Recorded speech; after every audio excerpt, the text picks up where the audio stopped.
give the legislature a report card. Right? What do you think? I mean, good time for us to go through kind of what their subjects are and how they're doing it. You all remember the property tax toolkit. We talked a lot about that last year. That along with the cap on property taxes that we put in place, that there were also tools that mayors like Mayor Benzavengo needed to be able to provide services to all of you, but to do it underneath the 2% cap. And there were 20 bills that I proposed in the toolkit. And the legislature did pass 5 of them.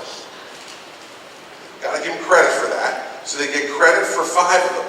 They haven't passed 15 of them, including repealing civil service, so that, yeah, Mayor Benzavengo likes that one, so that he can manage this town more like a business. And another one that I can't understand how they haven't passed, and that's the end the abuse of sick leave by public employees across New Jersey. Now, Senator Sweeney, the Senate President, said the rest of the toolkit is garbage. They passed the important stuff. The rest is garbage. Let me tell you about sick leave reform. In just 8 municipalities across New Jersey, this year they paid out $39 million in sick leave. $39 million in sick leave. Many of those towns having to bond, to borrow money to pay sick leave to their employees. So, while we give them some credit because they passed 5 of the toolkit items, there's 15 like sick leave and civil service and others that haven't been passed yet. So we're going to be nice. We're going to grade them incomplete. So we'll give them incomplete grade. You know how they put those little notes on the report card afterwards, like the teacher's note after each grade? So our note after this one is, follow through remains an issue. Follow through remains an issue. So on this one, I proposed a plan. That plan of paying 30% of premiums, make some other plan changes, and present more options. In the first year, next year, we'll save $323 million just in the state budget. Mayor Benzavengo would be able to tell you probably in about 3 minutes at Town Hall on the back of an envelope how much it would save Hamilton to have that type of program in every municipality, in every county across the state. $323 million just in year 1. And what I've said is, to the legislature, pass it now, and I'll take all of that $323 million in savings and put it into property tax relief. And double the property tax credit that all of you are going to be getting on May 1st on your property tax bill. We double it. Use the money for that. Senator Sweeney's put forward a plan, and there's some merit to his plan, but his plan only saves $22 million in the first year. $22 million. So we're working on it. We're trying to get to some agreement. I hope we will. So for health benefit reform, we'll give it incomplete. And our little note will say, check your math. You need some work. We said first, raise the retirement age. Everybody's living longer. Let's raise the retirement age to 65. Doesn't seem to me to be outrageous given how long we're all living. Second is to say raise the contribution that public employees make up to the level that police officers and firefighters make now. Police officers and firefighters for years have been making an 8.5% contribution to their pension fund, and there's should be no surprise then why their pension fund's in better shape than anybody else's. They would put more into it. I say for all the other public workers, teachers, other public sector workers, take them from 5.5% up to 8.5%. And take the judges, who are at 3%, and move them to 8.5%. Everybody pays the same, 8.5%. Third is in 2001, a Republican legislature and a Republican governor increased the pension benefits by 9% with no way to pay for it. No way to pay for it. I say let's roll that back. If you've earned it over the last 10 years, we can't take it away from you. You keep it. But going forward, back to the 2001 levels. We had no way to pay for it. We still don't. Roll that back.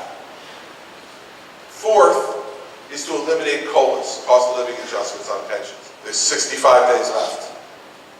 It's time to make your promises happen and to make this system solvent, because let me tell you what's going to happen. There's an independent study out there that says the pension system could be broke by 2020.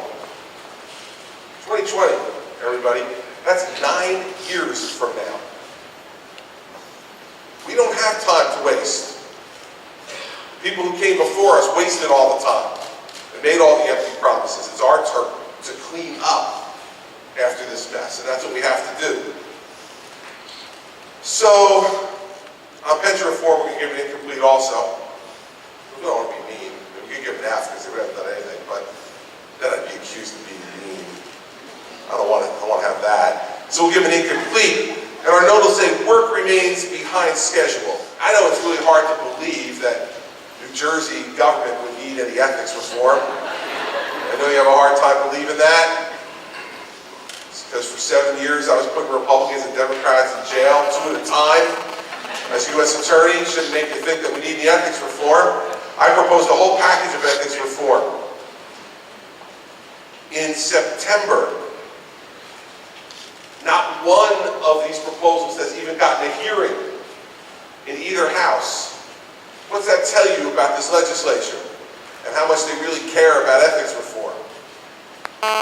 They kind of like the system the way it works now, and they want to keep it that way. So we're going to give it incomplete on this too, because they still have hope of getting something done if they wanted to focus on it.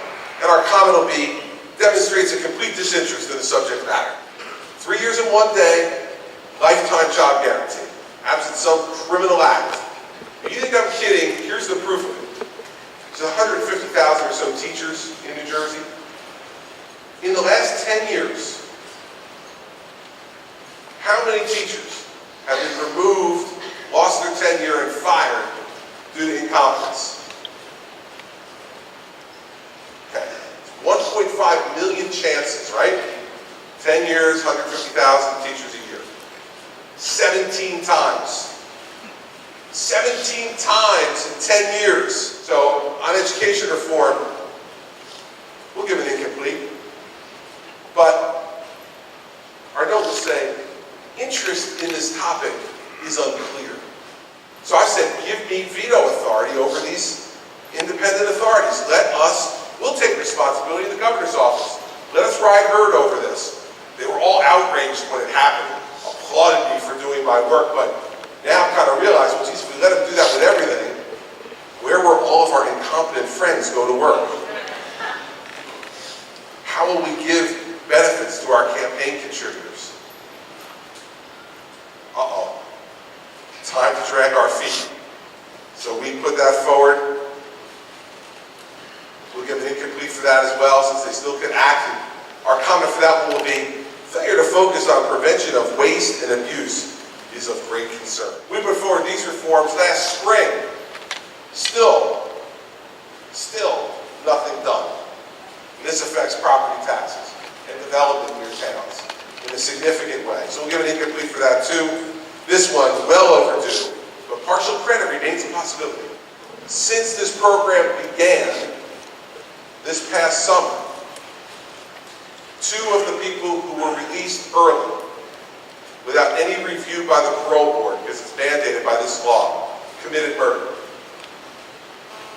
A young man was killed in Newark, another young person killed in Camden by somebody who still should have been in jail.